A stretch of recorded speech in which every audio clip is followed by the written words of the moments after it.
तेनालीराम कहानी चोटी का किस्सा। एक बार महाराज कृष्णदेव राय ने तेनालीराम से पूछा, बताओ तेनाली, ब्राह्मण अधिक चतुर होते हैं या व्यापारी? महाराज, इसमें कोई संदेह नहीं कि व्यापारी ब्राह्मणों से कहीं अधिक चतुर होते हैं। तेनालीराम ने उत्तर दिया। ऐसा तुम कैसे कह सकते हो तेनाली? महाराज बोले, महाराज, यदि आप अवसर प्रदान करें तो जो कह रहा हूं वह प्रमाणित करके भी दिखा सकता हूं। तेनालीराम ने आत्मविश्वास के साथ कहा, ठीक है, तो कल प्रमाणित करके दिखाओ। जैसी महाराज की आज्ञा, किंतु मेरी एक शर्त है कि कल मैं जो कुछ भी करूं आप उसके बीच में कुछ न कहें, नहीं किसी अन्य को कोई रोड़ा डालने दें। महाराज ने तेनालीराम की बात मान ली। अगले दिन दरबार लगा। समस्त दरबारी दरबार में उपस्थित थे, राजगुरु भी। अचानक तेनालीराम राजगुरु से बोला, राजगुरु जी, मेरा आपसे एक निवेदन है। यदि आपको मेरा निवेदन बुरा लगे तो क्षमा करें, किंतु ये अति आवश्यक है।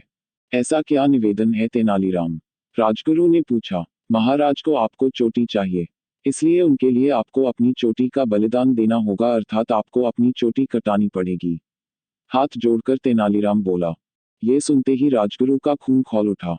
क्रोध में लाल पीला होकर वह तेनालीराम को खरी खोटी सुनाने लगा। तब तेनालीराम उन्हें शांत करते हुए बोला, राजगुरु जी, बदले में चाहे आप मुंह मांगा दाम मांग ले, किंतु चोटी तो आपको कटानी ही पड़ेगी, क्योंकि ये महाराज की आज्ञा है। राजगुरु समझ गया कि वह महाराज की आज्ञा के विपरीत नहीं जा सकता। फिर चोटी का क्या है, वह कुछ दिनों में पुनः उगाएगी। वह सोचने लगा कि इसके बदले उसे कितनी स्वर्ण मुद्राएं मांगनी चाहिए। कुछ देर सोचने के बाद वह बोला, ठीक है, यदि ऐसा करना अति आवश्यक है तो मैं अपनी चोटी कटवाने तैयार हूँ, किंतु चोटी के बदले मुझे 5 स्वर्ण मुद्राएं चाहिए। खजांची को कह खजाने से 5 स्वर्ण मुद्राएं निकालकर राजगुरु को दे दी गई और नाई बुलवाकर उनकी चोटी कटवा दी गई।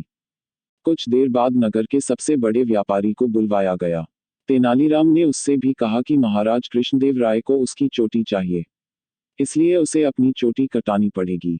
व्यापारी बोला, महाराज की आज्ञा मैं कैसे टाल सकता हूँ, लेकिन मैं एक बहुत गरीब आदमी हूँ। अपनी चोटी के बदले तुम जो कीमत मांगोगे वह तुम्हें दी जाएगी। तेनालीराम बोला।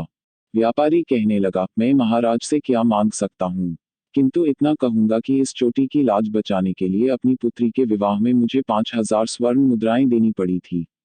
फिर अपने पिता की मृत्यु के समय भी इस चोटी को बचाने के लिए मुझे 5000 स्वर्ण मुद्राएं खर्च करनी पड़ी थी।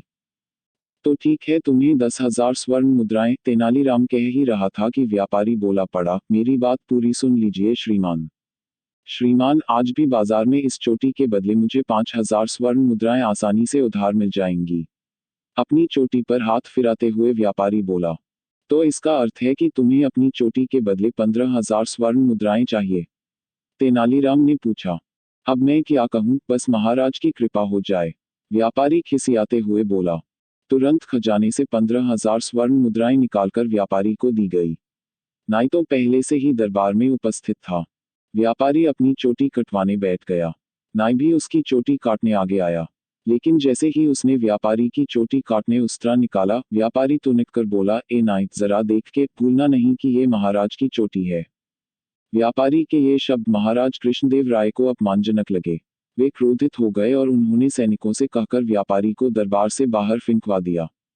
व्यापारी के हाथ में पहले ही 15,000 स्वर्ण मुद्राओं की थैली थी। उसने भी वहां से चंपत होने में देर नहीं लगाई।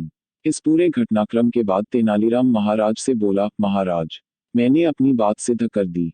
आपके देखा कि राजगुरु जी ने 5 स्वर्ण मुद्राओं के बदले अपनी चोटी गंवा दी, लेकिन वो व्यापारी 15,000 स्वर्ण मुद्राएं भी ले गया और अपनी चोटी भी नहीं कटवाई। हुआ न व्यापारी ब्राह्मण से अधिक चतुर। यह सुनकर महाराज सहित सारे दरबारी हंस पड़े।